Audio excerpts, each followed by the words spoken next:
Welcome, everyone, to another episode of World Gone Weird. Buckle up because today's topic, well, it's a doozy. Oh, goody, another dumpster fire of political drama. I've got my popcorn ready. Extra butter, of course. Gotta enjoy the apocalypse, right? Let's try to stay positive, Sarah, even if it feels impossible sometimes. We need to approach this with a solutions-oriented mindset, not just doom and gloom. Positive? Otto, are you seeing what's going on? Solutions. I'll believe it when I see it. Remind me again when any politician is actually helpful. Okay, settle down, everyone. So the headline grabber today is this situation unfolding in California with Trump threatening to deploy troops to deal with what he's calling an invasion in Los Angeles. Yeah, I saw Newsom's response, calling it an assault on democracy. Strong words, but honestly, is he wrong? Hold on a minute. Assault on democracy? Isn't that a little dramatic? Protests aren't exactly a new thing. And if there's looting and vandalism, doesn't the government have a responsibility to step in? Or are we just supposed to let cities burn? Cities burning? Oh, Jimmy, you're channeling Trump himself. It's Los Angeles, not Fallujah. Besides, if Trump really wanted to help, he could send them all a free subscription to meditation apps. Calm those nerves, people. Okay, Sarah, while I appreciate the creative solutions, let's try to unpack this a bit more analytically. The use of the military for domestic law enforcement, it raises some serious questions about the separation of powers. I mean, is there a clear legal basis for this, or is Trump just flexing his muscles? That's exactly it, Jesus. The Insurrection Act is being thrown around, but that's supposed to be for extreme circumstances like actual insurrections. Are we really at that point? It seems like a massive overreach. But what about the transnational gangs and criminal networks Trump's talking about? Is he just making that up? I mean, are we really supposed to ignore the unrest and looting? Transnational gangs? Honey, he probably saw The Fast and the Furiouses one too many times. I bet half the gang members are just college kids with spray paint and a misplaced sense of social justice. Still breaking the law, I suppose, but using Marines? Please. It's overkill. That's the thing, Jimmy. We need data, quantifiable metrics. What specific groups are we talking about? What evidence links them to the reported unrest? Without that, it's just rhetoric, and that rhetoric can be incredibly dangerous. Like, how do ICE metrics actually compare with how much money is used on social nets for those families? Do those efforts line up? And the cost. $134 million to deploy troops to Los Angeles?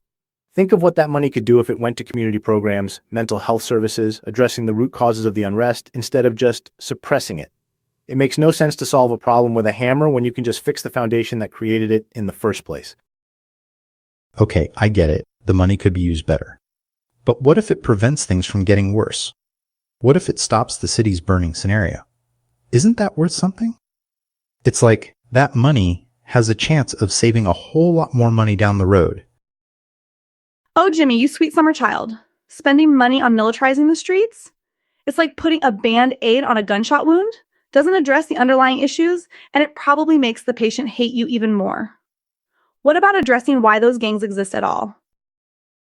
Exactly. What are the long-term consequences of this? The president's rhetoric, framing this as a liberation. That kind of language can polarize society even further. It's not about whether it's working, but whether or not it will create an infinite negative feedback loop. It's dehumanizing. It creates an us versus them mentality, which makes it even harder to find common ground and address the actual problems. And it normalizes violence, militarizing a domestic issue. All right, I see your point. But what if there is a legitimate threat? What if these aren't just peaceful protesters? What if there are truly dangerous elements involved? Do we just stand by and do nothing? Oh, there's always going to be bad apples, Jimmy. Always.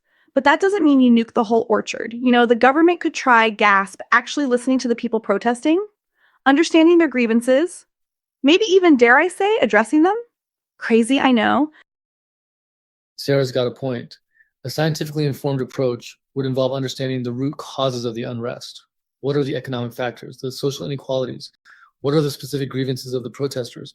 And then evaluating the effectiveness of different approaches, comparing military intervention to community-based solutions, for example.